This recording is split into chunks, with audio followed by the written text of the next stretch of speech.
groceries because I had told him we were going to Lacombe today. I explained to him, I said, Daryl's sick. We're off all next week. Well, hello, I'm Dara. This is Mama and Papa's house. Every morning when I get up, in my morning prayers, I ask God to help me to function with a posture of servancy, is what I call it. How can I serve today? And it also today reminded me of that saying that the day that we might have planned for ourselves is not the day God had planned for us. So my sister Lainey has called me. We had plans to do a video today, actually a cooking video. And what has happened is my sister needed me to bring my truck, or my husband's truck as I call it, because we're going to go get a load of fence posts at a local co-op. My sister's building a new fence around her house. And it just reminded me of the fact that, number one, thank God for family. Anytime one of us needs help with something, we know that we can always call a family member or help each other ourselves. The other thing it reminds me of is self-reliancy. I know both of us always have ideas turning in our head, and I feel like if I came back in another life, reincarnate, I would want to be a carpenter, because I just have this urge to build certain things. And Lainey has taken off with building things rather than trying to hire things done or waiting on other people. And again, it's not fair to have an idea and expect someone else to do it for us. So it's been, I guess, my New Year's resolution to start trying to learn to do some things myself, such as building. And in this case, I'm going to get a lesson in hauling building supplies. And that leads me to something funny. My husband doesn't let me drive his truck very much because not long ago I couldn't gauge the width of the road and I locked side mirrors with another truck. And that cost us $150 to try and replace the side mirror. And I just reminded Lainey of the last time that she and I tried to haul something, which was tin for her tin roof on the house that she was building 30 some odd years ago. And we went into downtown Baton Rouge and we were loaded up at the lumber company, and the man said that it was secure, and we got down the road and we lost the entire road in one of the busiest intersections in the city. And thank God there were people around who immediately got out of their trucks and got our tin out of the road and loaded us back up. So needlessly to say, we don't have a great record with carrying a load. So we're just going to see how this day transpires. So we're on a new adventure on a beautiful day. Well, I remember that load we took to Baton Rouge that time. That was insane. We had about however much tin it took to go across my 48-foot house, or however many pieces that was. And we asked that guy, we said, shouldn't we raise the tailgate? And he was like, no, it'd be fine, it'd be fine. Yeah, and that tin's heavy. This tin ain't going nowhere. Yeah. This tin ain't going nowhere. We took off from probably the second red light we came to. We took off and our tin stayed. It just slid right out the back of our truck and went down on Choctaw Boulevard in Baton Rouge. And what I remember though is all those guys, Angels, you refer to them as angels. Yeah, all these angels that just stopped their trucks at all the different intersections. Like a swarm. I mean, yeah. They swarmed us. They jumped out of their trucks and they came over there and they put our tailgate up, and they were like, y'all need to put your tailgate up. We're like, we know. We knew that. So then they loaded our tin back on there, and then, then it was like, roping a cow, they were like jumping in their trucks and leaving, and we were just standing there going, we didn't even have to touch it. It's like poof, they were gone. Yeah, we didn't even have to touch the tin. All these guys just came, got it. And then they left, and we were just kind of like, thank y'all. Which way do I go? Go that way. Go that way. And so we were stunned.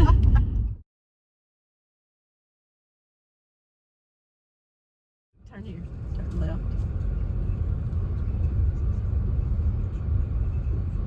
Just keep on going to where them yellow poles are and go past them and just park.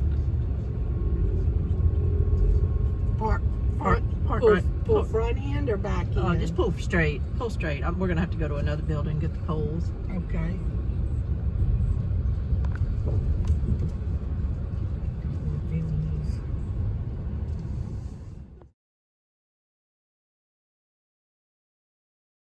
Give me directions. We go to the end of this little street and take a left.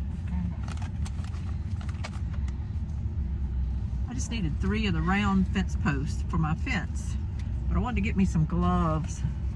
This is padded on the palm and everything, and padded on the outside of the thumb and on the back of your hand, because I'm going to be fooling with barbed wire, and I don't have any gloves at home that are really good for barbed wire. I just have gardening gloves.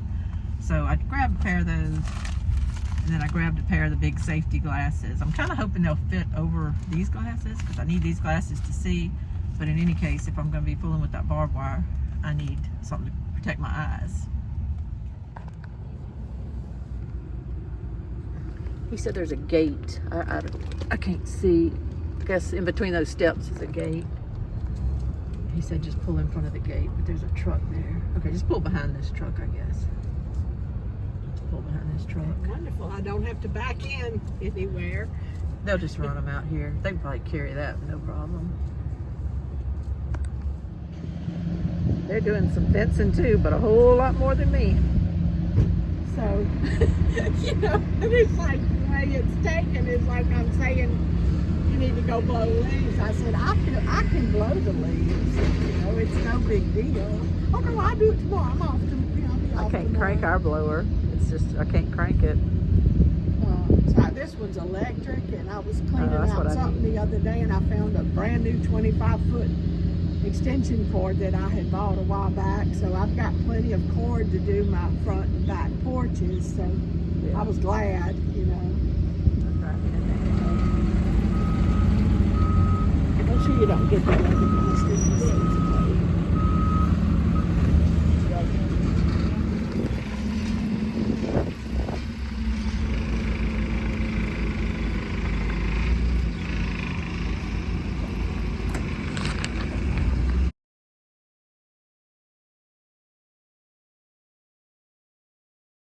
to the 2 posts. Yeah, I don't know what I'd do without bungee cords. We have 2, 8-foot large posts. Go ahead. Well, they're all 8 foot. I got 2 6-inch wide diameter and 1 4-inch wide. The 6-inch ones are for my big cattle gate, and then the extra 4-inch one is where I'm attaching my antique bed. Tell you about my goat yogurt I bought? No, I love yogurt. Well, I don't love yogurt, but for this blood type diet, I'm not supposed to eat dairy, but it says you can eat like goat products. So I got on Azure and they had goat yogurt, which doesn't sound appealing, but I read all the reviews and everybody was like, oh my God, it's the best stuff ever. I'll never eat regular yogurt again. You know, it's so good. It's so good. And so I thought, well, that'll be a good compromise. I don't love yogurt, but if this yogurt is better than regular yogurt, I'll get it. You know, that sounds good. So I got it. You've never been much of a yogurt eater. I got it though, because I was going to just, even if I didn't care for it too much, I was going to kind of make myself like it. Well, I have 6 24-ounce tubs of it, you know, so anyway. I did not like it. It was tart. It wasn't in any way, shape, or form smooth. It was kind of like eating thick sour cream, except tart. So I was like, well, I'm going to just put some maple granola in it, you know, trying to make it where at least, because even if I'm eating maple granola that may not be, you know, may have some sugar on it or whatever, at least I'm still eating the yogurt, you know. So I put the maple granola on it. And that was like, it was still tart. It was terrible. So I said, well, let me put some brown sugar in it. So I'm sitting here trying to eat healthy, but having to add brown sugar just to make it where I can swallow the I was stuff. going to suggest some sugar. I usually well, have to put sugar in my yogurt. I kicked some brown sugar in there with it because I was like, I need something sweet. It was like nasty. It was like the brown sugar couldn't even make it sweet because it was so tart. Okay, this person's not looking. Well, they're trying to get a giant truck out of a Sonic boot. So. And I've got fence posts sticking out my back end.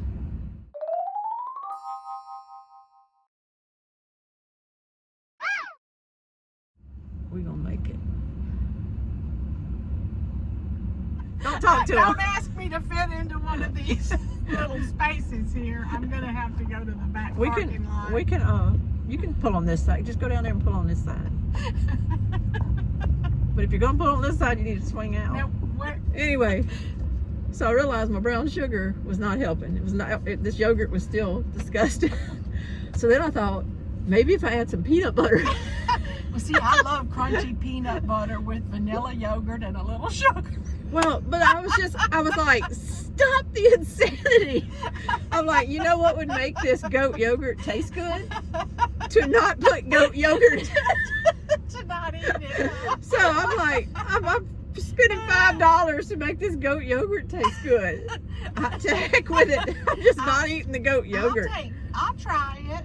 If you want, I'll give it. Give me I'll give you 6 quarts of those puppies when we get back to the house. What kind of